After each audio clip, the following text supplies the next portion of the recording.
It's December. Again. You're standing in the same aisle, looking at the same decorations you swear you just put away. And the thought arrives, uninvited, the way it does every year now. Where did the time go? When you were 8, a single summer felt endless. A school year was a geological era. Now, you blink, and a decade is gone. Here's the part nobody tells you. It's not in your head.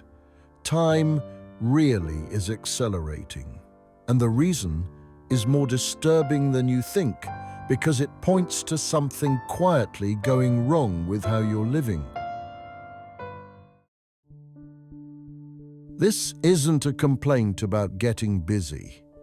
The strange thing is the math of it. Every adult across every culture reports the same experience. The older you get, the faster the years seem to move. Children feel time crawl. The elderly feel it sprint. For over a century, scientists have been trying to explain why.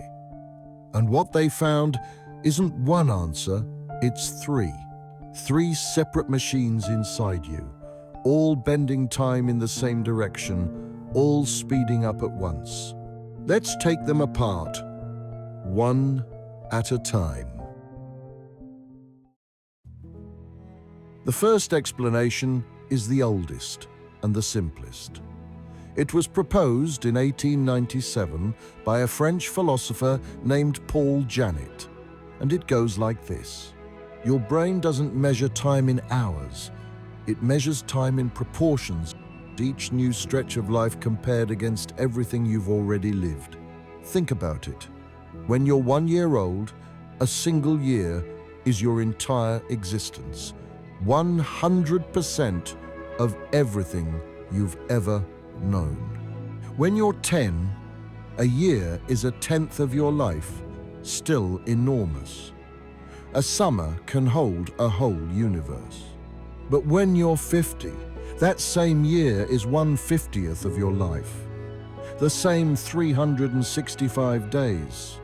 The same number of sunrises.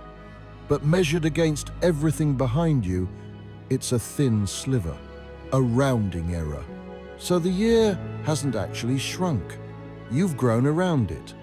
Every birthday, the same unit of time becomes a smaller and smaller fraction of who you are, and your brain feels that shrinking directly.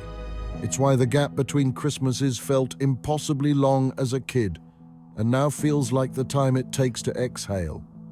The calendar didn't change, the denominator did.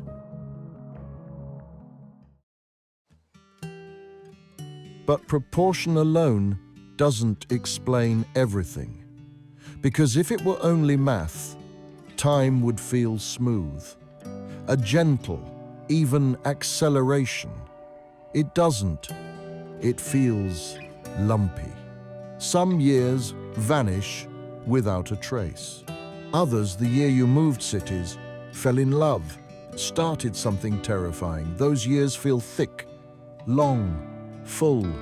That points to the second machine. And this one is about memory. Here's the key idea.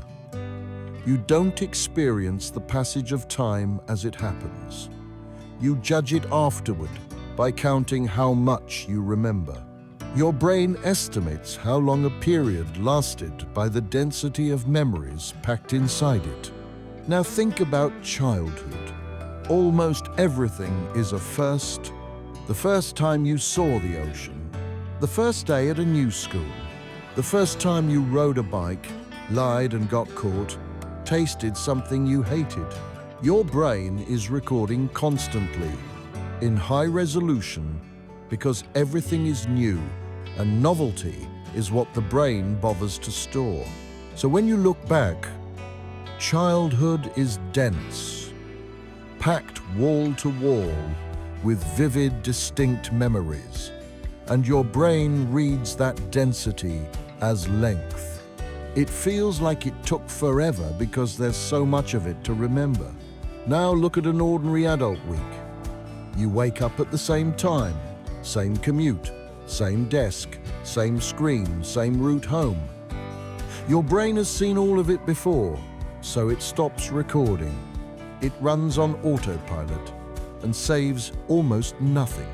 Ask yourself, what did you do on a random Tuesday 3 weeks ago? You can't say. Not because it didn't happen, because your brain decided it wasn't worth keeping. And a stretch of time with no memories in it collapses to almost nothing when you look back. This is the cruel trick. The more routine your life becomes, the less your brain records. And the less it records, the faster that time vanishes in the rearview mirror. Comfort and repetition don't just make life feel samey, they literally erase it. There's a third machine, and it's the strangest of the three. Neuroscientist David Eagleman has spent years studying how the brain builds the feeling of duration. In his experiments, something unexpected on a screen, an image that breaks the pattern, is perceived as lasting longer than the things around it, even though it was on screen for exactly the same time. He calls it the oddball effect. Novelty stretches time. The brain, flooded with new information, lays down a richer recording, and that richness feels like more time passed. The reverse is also true. When nothing is new, the brain skims, time compresses. And there's a physical theory layered on top of that. Engineer Adrian Bejan has argued that as we age, the actual speed at which we process images slows down. Our eyes move less, our nerves transmit a little slower. The brain refreshes its picture of the world less often. A child's brain is taking in more frames per second than yours is. So, a child literally receives more images in a given minute, and a minute stuffed with images feels longer.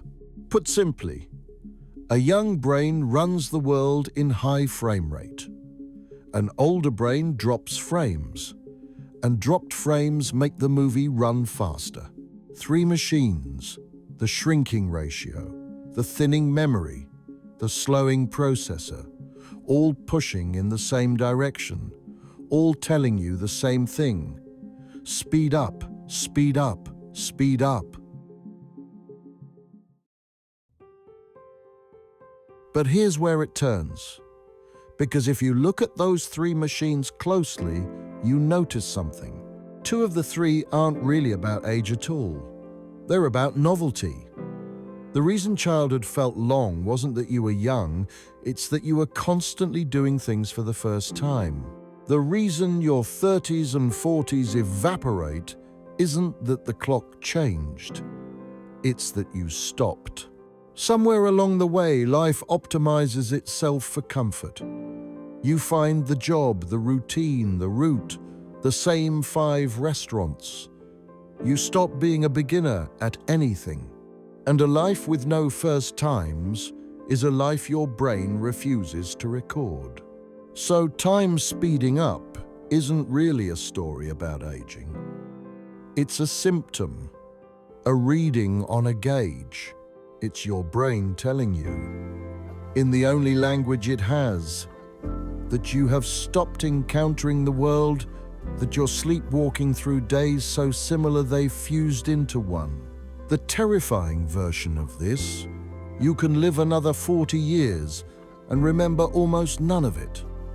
The hopeful version is the exact same fact, turned over.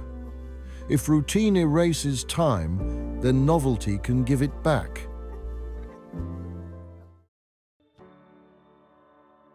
And this is something you can actually test, not with theory, with your own life. The people who feel like their years are full again almost always have one thing in common. They keep putting themselves back into the position of a beginner. They travel somewhere they can't read the signs. They learn an instrument badly. They take a different street home for no reason. They have conversations that scare them slightly. None of it is dramatic. The brain doesn't need drama. It needs difference. A single genuinely new experience in a week is enough to make that week distinct enough to make it leave a mark. So the goal isn't to do more, it's to do things you'll remember. Break one routine on purpose, make 1 hour of your week unrepeatable, because at the end you won't measure your life in years.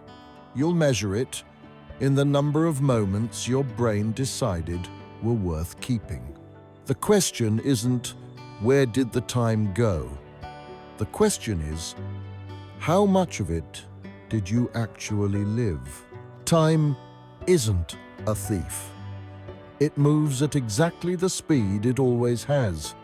What changes is you, how much you notice, how much you risk, how much you let in. The clock was never the problem. The autopilot was. If this made you see your own week a little differently, that's exactly the kind of thing I make this channel for. So if you want more, subscribe and stick around. I'll see you in the next one. This is ORIGINIFY, where we undiscover the hidden forces shaping everyday life and uncover the quiet truths behind what it means to be human.